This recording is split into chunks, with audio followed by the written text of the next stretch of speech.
رشتوں کو خیال میں رکھ کے نہیں کرتے، یہ وہ کرتے ہیں جو پروردگار چاہتا ہے۔ اگر پروردگار یہ چاہتا تھا کہ اشارہ کریں چاند دو ٹکڑے ہو جائے، پروردگار یہ چاہتا تھا اشارہ کریں ڈوبا ہوا سورج پلٹ آئے، اللہ یہ چاہتا تھا کہ اشارہ ہو ستارہ جوڑی پر آ جائے، تو عزیزان گرامی اگر حسین کو آغوش میں لیا جا رہا ہے، خطبہ چھوڑ کر حسین کو آغوش میں لیا جا رہا ہے، حسنین کے پشت پر آنے کے بعد سجدے کو طول دیا جا رہا ہے، سیدہ کے دہلیز پر آ کر السلام علیکم یا اہل بیت النبوۃ و معدن الرسالہ کہا جا رہا ہے، غدیر کے میدان میں علی بن ابی طالب کے ہاتھوں کو اٹھایا جا رہا ہے، تو اس کا مطلب یہی ہے کہ یہ رشتہ داریوں کی بنیاد پر نہیں ہے بلکہ اللہ کی مرضی کی بنیاد پر ہے۔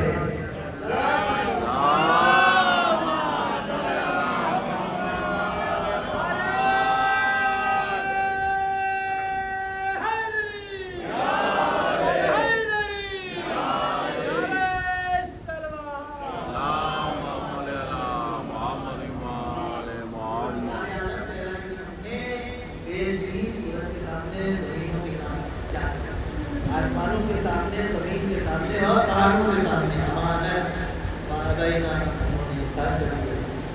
انہوں نے جرأت اور جسارت اور تکبر کی بنیاد پر نہیں بلکہ اپنی عاجزی اور کمزوری کی بنیاد پر کیا؟ کیوں؟ اس لیے کہ مطیع ہے پروردگار، عبادت کرتے ہیں اور ایسی عبادت کرتے ہیں کہ جو اللہ کا جب مطیع ہو جاتا ہے تو کائنات کو پروردگار اس کے مسخر کر دیتا ہے۔ یہ زمین آسمان اور سورج چاند ستارے اور یہ پہاڑ اور یہ دریا، یہ ساری چیزیں اس کی دلیل ہے۔ زمین نے اللہ کی نافرمانی کی کبھی؟ آسمان نے اللہ کی نافرمانی کی کبھی؟ نہیں۔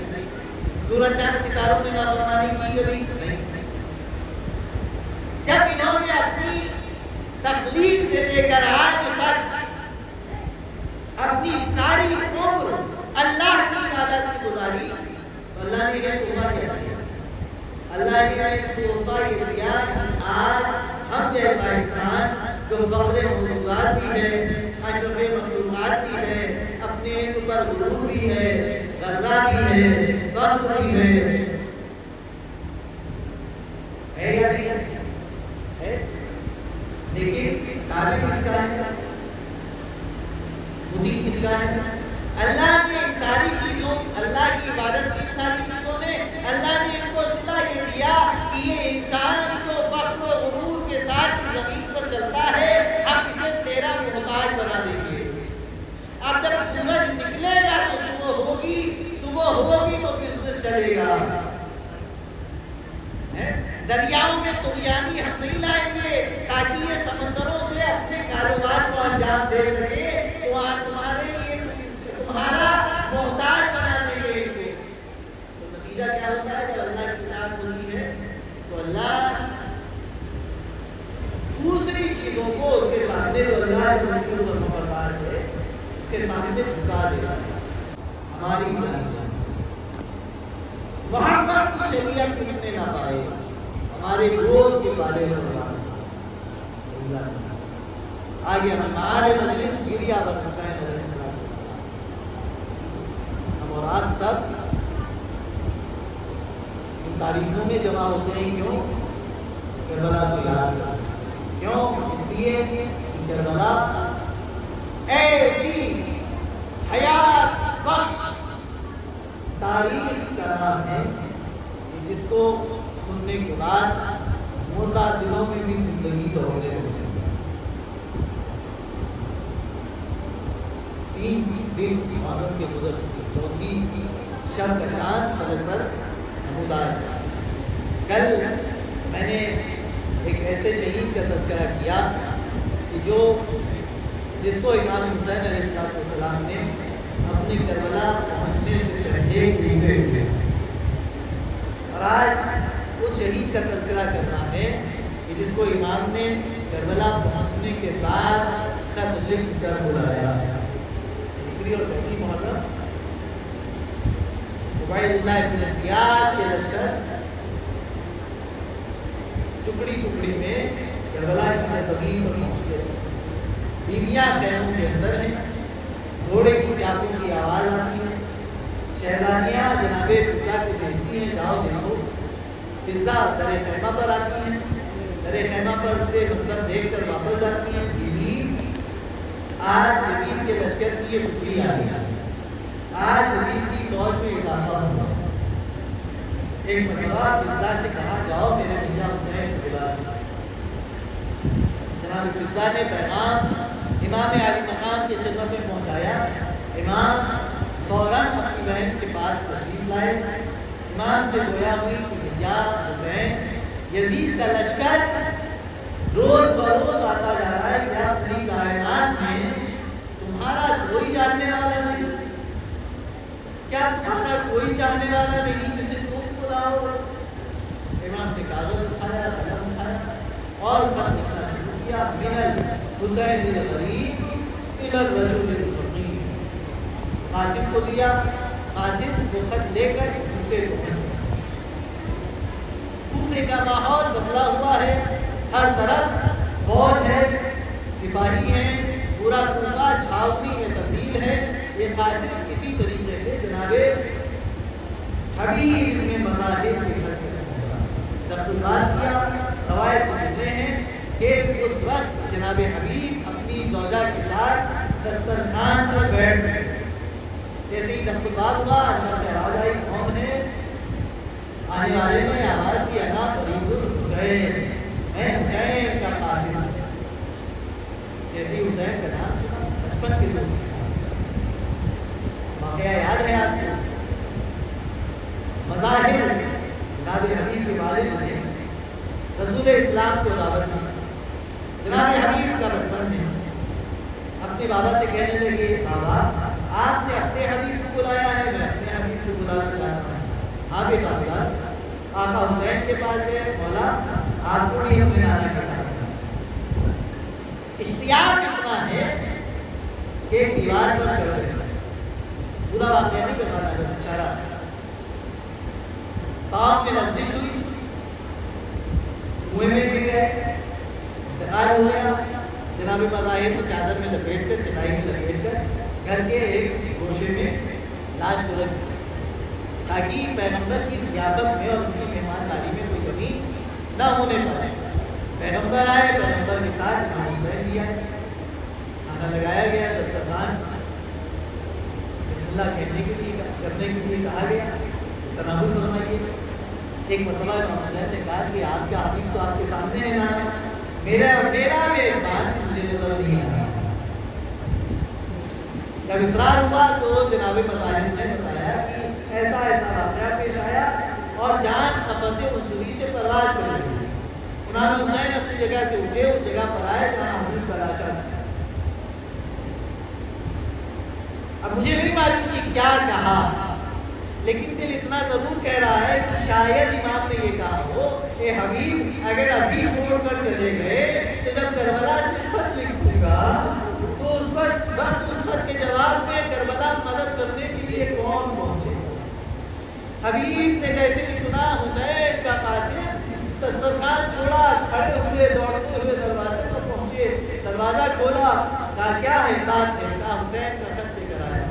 خط دیا, تحریر امام حسین علیہ السلام کی دیکھی, آنکھوں سے لگائی, چھوئی, خط پڑھنا شروع کیا.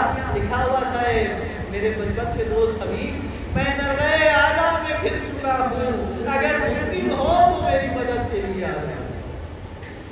خط کو لپیٹ کر اپنے پاس رکھا, دسترخوان پر آ کر بیٹھ. زوجہ نے دیکھا, مومنہ تھی. اے حبیب, میں نے سنا ہے حسین کا خط آیا ہے. ہاں, کیا لکھا ہے؟ مضمون خط کا پڑھ کر سنا دیا. اور کیا ارادہ ہے؟ کہا بیوی, کوفے کے حالات بہت خراب ہیں, نکلنا مشکل ہے. ایک مرتبہ روایت کا جملہ یہ ہے کہ مومنہ کو غیظ آیا.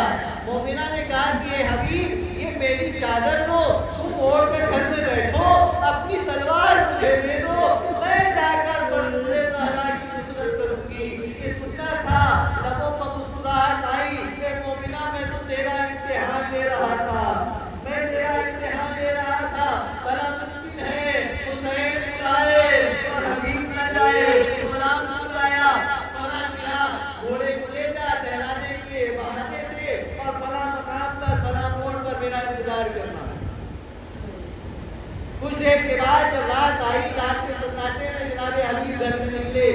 بازار میں جناب مسلم ابن اوسجہ سے ملاقات ہوئی، امام کے خط کا تذکرہ کیا، جناب مسلم ابن اوسجہ نے بھی کہا کہ حبیب تم آگے بڑھو، میں پیچھے پیچھے آ رہا ہوں۔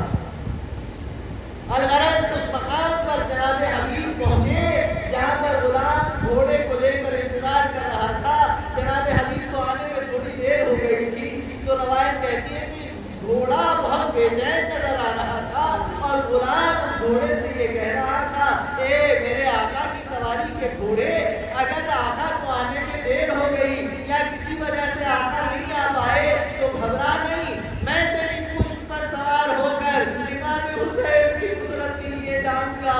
یہ جملے جناب حبیب کے کانوں میں پڑے، بے ساختہ آنکھوں سے آنسو جاری ہوئے، آواز دی پروردگارا میرے آقا حسین پر کیا وقت آ گیا کہ غلام اور جانور بھی اپنی جان کو پاک کرنے کے لیے آمادہ ہے۔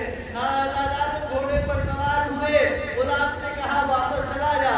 غلام نے ہاتھوں کو جوڑا، آقا آپ کی ہر بات ماننے کے لیے تیار ہوں، مگر آج یہ حکم نہ دیجیے کہ میں واپس کوفے میں رہ جاؤں۔ اے آقا میں بھی آپ کے ساتھ کربلا چلنا چاہتا ہوں، امام کی نصرت کرنا چاہتا ہوں۔ حکم ملا، گھوڑے پر سوار ہو گیا۔ آزاداروں حبیب گھوڑے پر سوار ہیں، غلام گھوڑے پر سوار ہیں۔ روایت میں لکھتے ہیں کبھی کبھی حبیب گھوڑے سے اتر کر پیدل چلتے ہیں، غلام گھوڑے پر بیٹھا رہتا ہے، کبھی غلام نیچے رہتا ہے، حبیب گھوڑے پر رہتے ہیں۔ یہ آقا اور غلام کا کے ساتھ ایسا برتاؤ خاندان رسالت کے تعلیم یافتہ افراد کے یہاں ہی ملے گا۔ آزاداروں وہ وقت قریب آیا کہ جب حبیب اپنے غلام کے ساتھ کربلا پہنچنے والے تھے، جیسے ہی کوفے کی طرف سے گرد اٹھتی ہوئی دیکھی، اصحاب حسینی نے اللہ اکبر کا نعرہ بلند کیا۔ جیسے ہی یہ صدائے اللہ اکبر خیموں میں گئی، جناب زینب نے فضا کو بلایا، اے فضا جاؤ ذرا معلوم کرو بابا بھائی نے، چاہنے والوں نے، اصحاب نے یہ نعرہ تکبیر کیوں بلند کیا ہے۔ فضا گئی، واپس آ کر بتایا، اے آقا زادی، اے شہزادی، آپ کے بھائی کے بچپن کا دوست حبیب ابن مظاہر آقا حسین کی مدد کرنے کے لیے کربلا پہنچ گئے۔ آزاداروں ادھر اصحاب حسینی نے، جناب عباس علمدار نے، جناب علی اکبر نے، خود امام حسین نے بڑھ کر جناب حبیب کا استقبال کیا۔ ادھر خیمے کا پردہ اٹھا، جناب فضا باہر آئی، آواز دیے، حبیب خوشا نصیب جنت کی شہزادی علی و فاطمہ کی بیٹی تمہیں سلام کہہ رہی ہے۔ جناب حبیب نے امامہ اتارا، زمین گھر میں کربلا پر بیٹھ گئے، خاک اٹھا کر اپنے سر پہ ڈالنا شروع کی، آواز دی پروردگار آل رسول پر وہ وقت آ گیا، آقا زادیاں غلاموں کو سلام کہلا رہی ہے۔ آزاداروں صبح عاشورہ کا سورج نمودار ہوا، جناب حبیب امام حسین علیہ السلام کی نصرت میں دوسرے اصحاب کی طرح سرگرم عمل ہوئے۔ نماز کا وقت آیا، امام نے جناب حبیب سے کہا جا کر نماز کی مہلت مانگ لو۔ جناب حبیب مہلت مانگنے کے لیے یزیدی فوج کے قریب پہنچے، کچھ جواب ملا جسے نقل کرنے کی ہمت نہیں، لیکن جناب حبیب کے تیوروں سے پتہ چلا کہ دشمن نے کچھ ایسا کہا ہے کہ حبیب کو غیظ آ گیا۔ پلٹ کر واپس آئے اور کہا کہ مولا آپ نماز پڑھیے، میں آپ کی نماز کی حفاظت کروں گا۔ آزاداروں جناب حبیب امام حسین کے سامنے کھڑے ہوئے۔ وہ وقت بھی آیا کہ جب تیر چلنے لگے، تلواریں چلنے لگی اور فضا میں ایک آواز گونجی، آقا حسین اس فدوی نے آپ پر کے قدموں پر اپنی جان قربان کی۔ آزاداروں جناب حبیب زمین پر آئے، امام حسین سرہانے آئے، حبیب کا سر اٹھا کر اپنے زانوں پر رکھا، ایک جملہ کہا، یا حبیب کنت فاضلاً، اے حبیب تم ایک خدا شناس شخص تھے، تختم القرآن فی لیلۃ واحدہ، ایک